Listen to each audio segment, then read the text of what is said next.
Mau apa? Ambo. Udah. Hati seorang ibu berinisial JW 57 tahun sudah pasti remuk ketika meratapi tingkah pola tidak wajar dari anaknya FZR berumur 23 tahun. Aksi pemukulan bahkan cekikan di leher oleh anak bungsunya itu sering mendera tubuh JW. Sang ibu sempat melapor polisi atas tindakan kekerasan FZR di tahun 2024. Sebagai seorang ibu yang penuh kasih sayang, JW rela mencabut laporan tersebut. Upaya JW memberikan kesempatan kepada FZR agar bisa memperbaiki diri ternyata tidak berbuah manis. Anaknya tetap bertindak di luar kendali, hingga aksi pemukulan hingga cekikan di leher JW kembali terulang.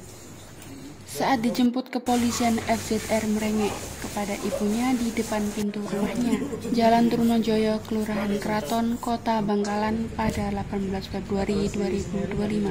Saat merengek, kedua tangan FZR sudah dalam kondisi diborgol oleh Kanit PPA Satreskrim Polres Bangkalan, Ibda Hendrawendi bersama sejumlah anggotanya.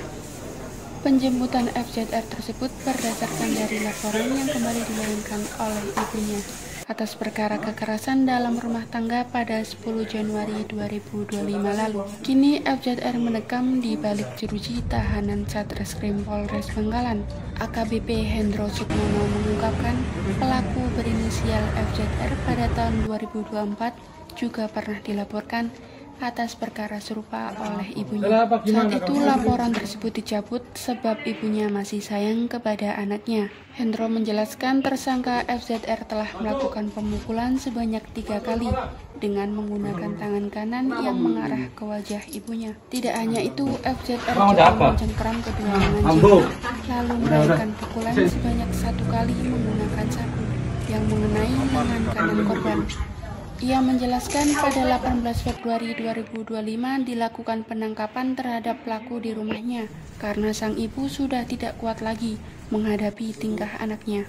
Usai sang ibu memberikan laporan, ia masih dipukul sebanyak 2 kali oleh anaknya tersebut. Menurut informasi dari Tribun Madura, FZR merupakan anak bungsu dari 3 bersaudara. Diketahui tindak tanduknya semakin tidak terkendali setelah ayahnya meninggal. Kondisi itulah yang kemudian memaksa ibu JW harus memeras keringat untuk membiayai hidup FZR. Sementara 2 saudara kandungnya telah berkeluarga. Bagi para penyidik Sat Narkoba Polres Bangkalan, FZR bukanlah sosok yang asing.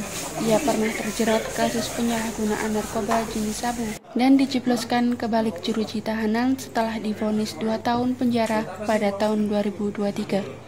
Hendro menegaskan pihaknya sudah perintahkan ke Satreskrim untuk melakukan cek urin terhadap FZR. Ia memaparkan pemukulan yang dilakukan FZR kepada ibunya itu berawal setelah permintaan uang sebesar 200.000 tidak dituruti oleh ibunya. Diketahui uang tersebut diminta FZR untuk menebus handphonenya yang digadaikan. Tidak dikasih uang, pelaku sempat berusaha mengambil sepeda ontel milik ibunya, namun ternyata digembok. Pelaku yang merasa geram lalu melakukan penganiayaan berupa pemukulan ke wajah ibunya. Tidak hanya itu, pelaku juga mencekik dan memukul dengan sapu kepada korban. Atas tindakannya, pelaku dijerat dengan pasal 44 ayat 1 Jungto pasal 5 huruf A Undang-Undang Nomor 23 Tahun 2004 tentang penghapusan KDRT dengan ancaman 5 tahun penjara. Tadi kami sudah sampaikan kepada Satreskrim untuk dicek urin terhadap si anak ini. Pelaku ini dengan inisial FZ ini sempat 2 kali lagi melakukan penganiayaan kepada ibunya. Terkait penganiayaan yang dilakukan sesuai dengan apa yang dilaporkan 10 Januari 2025 ini, yaitu bermula FZ meminta uang 200.000 kepada orang tuanya, kepada ibunya, namun tidak dikasih. Yang mana kemudian pelaku berusaha untuk mengambil sepeda milik ibunya, sepeda ontel, namun ternyata digembok, dikunci, sehingga pelaku merasa geram dan melakukan penganiayaan berupa memuakan pemukulan di bagian wajah, pencekikan, kemudian memukul dengan sapu. Download Tribun X sekarang, menghadirkan lokal menjadi Indonesia.